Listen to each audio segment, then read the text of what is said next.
বাংলাদেশে আশ্রয় নেওয়া রোহিঙ্গাদের সংকট দিন দিন আরও জটিল হয়ে উঠছে। ইতোমধ্যে কক্সবাজার সহ বিভিন্ন এলাকায় প্রায় ১২ লাখ রোহিঙ্গা অবস্থান করছে। এর মধ্যে গত ১৮ মাসে নতুন করে আরও প্রায় ১,৫০,০০০ রোহিঙ্গা বাংলাদেশে প্রবেশ করেছে। এ কারণে শুধু মানবিক সংকট নয়, অর্থনৈতিক ও সামাজিক চাপও বহুগুণে বেড়ে গেছে। বাংলাদেশের অবস্থান। বাংলাদেশের অন্তর্বর্তী সরকারের প্রধান উপদেষ্টা অধ্যাপক ড. মোহাম্মদ ইউনুস সম্প্রতি মালয়েশিয়া সফর শেষে দেশটির জাতীয় সংবাদ সংস্থা বার্নামাকে দেওয়া এক সাক্ষাৎকারে এই সংকট নিয়ে খোলামেলা কথা বলেছেন। তিনি পরিষ্কারভাবে জানিয়েছেন, বাংলাদেশ একা এই সমস্যার সমাধান করতে পারবে না, তাই আন্তর্জাতিক সমর্থন ও বিশেষ করে আঞ্চলিক সহযোগিতা অত্যন্ত জরুরি হয়ে উঠেছে। মালয়েশিয়ার ভূমিকা। ইউনুস বলেন, মালয়েশিয়া আসিয়ানভুক্ত দেশ এবং আগামী দিনে দেশটি সংগঠনটির সভাপতির দায়িত্ব পালন করবে। ফলে রোহিঙ্গা সংকট সমাধানে মালয়েশিয়ার প্রভাব কাজে লাগানো খুবই গুরুত্বপূর্ণ। শুধু তাই নয়, মালয়েশিয়া নিজেরাও বহুদিন ধরে রোহিঙ্গা শরণার্থী আশ্রয় দিয়ে আসছে। সেই অভিজ্ঞতা থেকে তারা জানে বাস্তবে এই সংকট কতটা জটিল।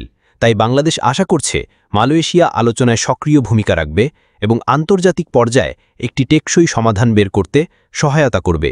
মিয়ানমারের পরিস্থিতি।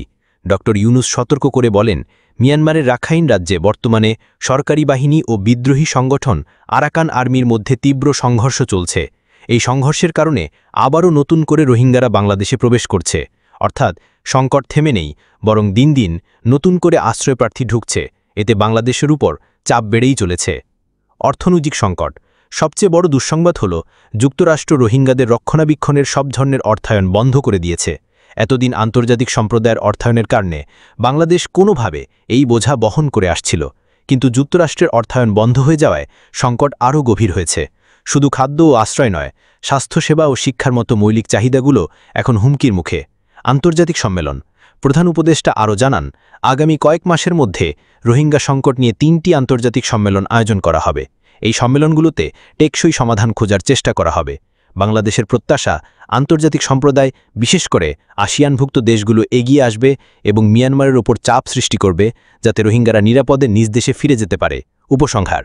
রোহিঙ্গা সংকট শুধু বাংলাদেশের সমস্যা নয়, এটি একটি আঞ্চলিক ও বৈশ্বিক মানবিক সমস্যা।